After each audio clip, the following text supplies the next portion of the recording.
Assalamualaikum warahmatullahi wabarakatuh. Halo teman-teman, balik lagi bareng gua Saidah.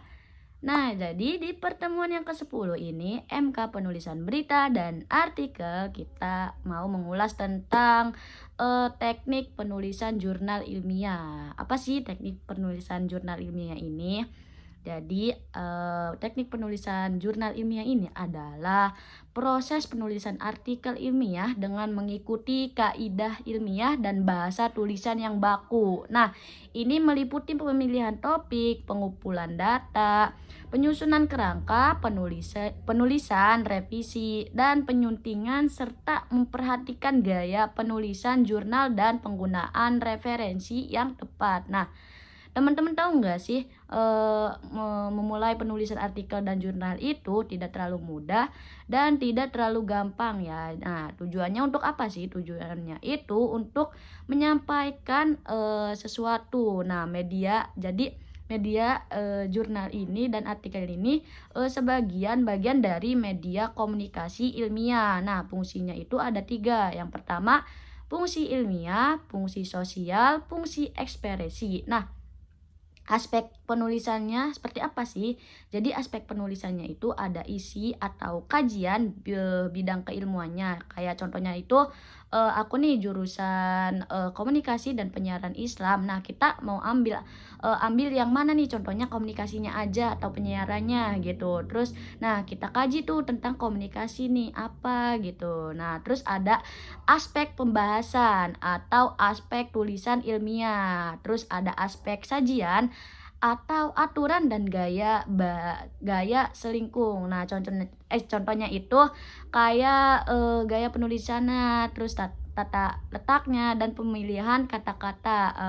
Ini juga mencakup berbagai elemen mulai dari pemilihan huruf, spasi sampai gaya bahasa yang digunakan. Nah, terus gaya selingkung ini juga merupakan identitas suatu media dan membantu si pembaca ini untuk mengenali ciri khas kita gitu. Nah, ciri-ciri artikel ini ciri artikel ilmiah ini sendiri juga itu ada objektif. Nah, artikel ilmiah yang harus didasarkan pada fakta dan data, bukan hanya opini atau intuisi penulisannya saja gitu. Nah, terus ada rasional artikel ilmiah yang harus berdasarkan pada penalaran yang logis dan rasional. Terus artikel kritis. Nah, artikel ilmiah ini berfungsi sebagai wadah untuk menyampaikan kritik terhadap suatu hal pembaru artikel ilmiah.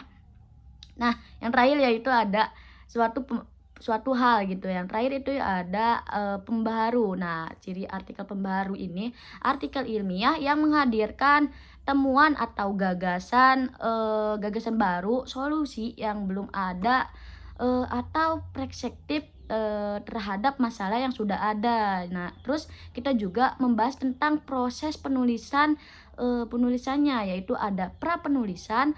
Prapenulisan ini adalah pencarian dari pengembangan gagasan atau bobot masalah yang mau kita tulis gitu. Terus pemahaman metode. Nah, kita mau ngambil metode yang mana nih? Kuantitatif atau kualitatif gitu. Nah, kita juga kalau mau nulis skripsi bisa ngambil dari buku, jurnal atau data yang sudah valid gitu. Antonim. Nah, antonim ini penulisan ada judul, nama penulis, abstrak, terus kata kunci, pendahuluan, landasan teoritis dan empiris, terus metode, hasil dan pembahasan, simpulan dan sarana. Terakhir ada daftar pustaka. Yang terakhir ada daftar pustaka. Nah, abstrak teman-teman, abstrak ini apa sih? Jadi abstrak ini ringkasan dan padat tentang ide-ide yang paling penting. Abstrak ini satu paragraf ya teman-teman. Terus umumnya penulisannya itu maksimal 200 kata. Nah, tidak boleh ada singkatan, kutipan, tabel, gambar. Juga menggunakan bahasa Indonesia dan bahasa Inggris. Jadi menulis abstrak itu ada dua, bahasa Inggris dan bahasa Indonesia.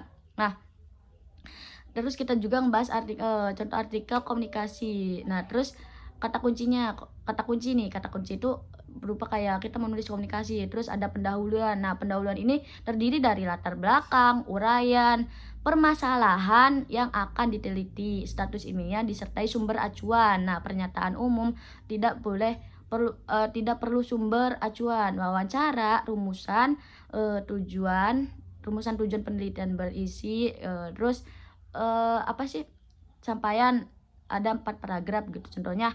Nah, contoh jurnal yang terpublikasi itu ada jurnal nasional dan internasional ya teman-teman. Nah, mungkin penangkapan saya di pembahasan yang ke-10, saya mengulasnya mungkin tentang itu ya, tidak lebih dari itu gitu. Jadi kita bisa nih, sekarang kita bisa nulis skripsi atau bikin apa sih namanya, artikel gitu ya. Nggak harus skripsi aja, karena sekarang udah menggunakan, kita bisa nih mau lulusnya dengan cara apa, dengan cara skripsi atau menulis artikel, tapi ya itu harus bersinta 4 atau 2 gitu ya. Tahu sendiri ya harganya bisa nyampai 2 juta atau berapa ya, 10 juta lah ya.